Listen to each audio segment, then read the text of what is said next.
रात की दास्तान यूट्यूब चैनल पर आपका स्वागत है। भूत प्रेत पिशाच और शैतानों की रोमांचक कहानियां आपको इस चैनल पर सुनने को मिलती है।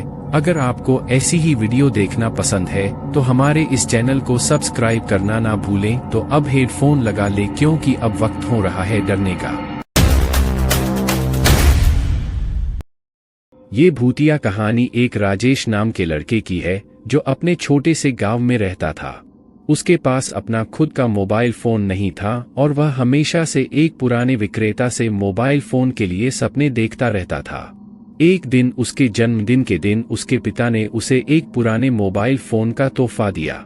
राजेश बहुत खुश था और उसने तुरंत उस मोबाइल को अपने हाथों में लिया। मोबाइल फोन बहुत पुराना था, इसमें कोई नए फीचर्स नहीं थे और सिर्फ कुछ पुराने संदेश और कॉल डिटेल्स ही स्टोर होते थे।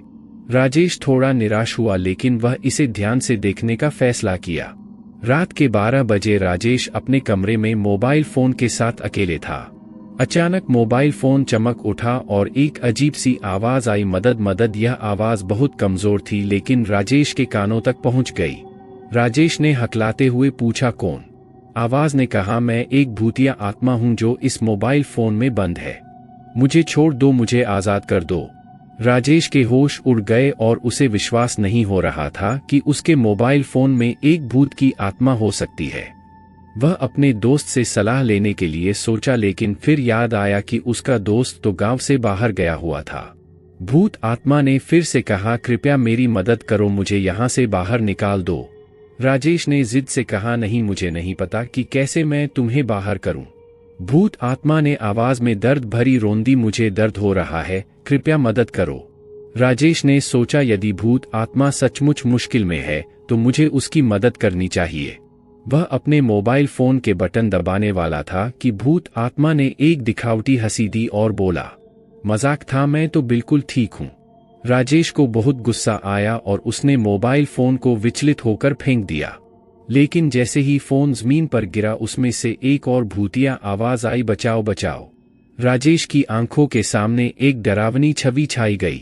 उसे समझ में आया कि यह मोबाइल फोन वास्तविकता में भूतिया है। भूत आत्माओं ने उसे जिंदगी के असली मायने सिखाए और उसे यह बताया कि वे दुनिया के अलावा भी कुछ हैं जिसका हमें अंदाजा नहीं होता। राजेश ने बड़े हौसले से उस मोबाइल फोन को फिर से उठाया और बोला, ठीक है, मैं तुम्हारी मदद करूंगा, बस कृपया मुझे और कोई मजाक ना करना। भूतिया मोबाइल फोन ने राजेश को ध्यान से सुनाया और फिर उसे देखकर एक प्यारी सी मुस्कान दी। उस वक्त से राजेश के और मोबाइल फोन के बीच एक अनोखा रिश्ता बन गया। वे हर रात बातें करते, हंसते खेलते और एक दूसरे की मदद करते। जैसे जैसे दिन बीतते गए राजेश ने भूतिया मोबाइल फोन की मदद से अपने गांव के लोगों की मदद करना सीखा। उसने लोगों को बुराई से बचने के लिए आगाह किया और उन्हें सही रास्ते पर चलने के लिए प्रेरित किया। एक दिन राजेश को देखकर उसके दोस्त गणेश उसके पास रह गए क्योंकि वे देख रहे थे कि राजेश के पास एक भूतिया मोबाइल फोन है जो खुद बोल रहा है। राजेश ने अपने दोस्तों को सब कुछ बता दिया और उन्हें भूतिया मोबाइल फोन की सच्चाई सिखाई।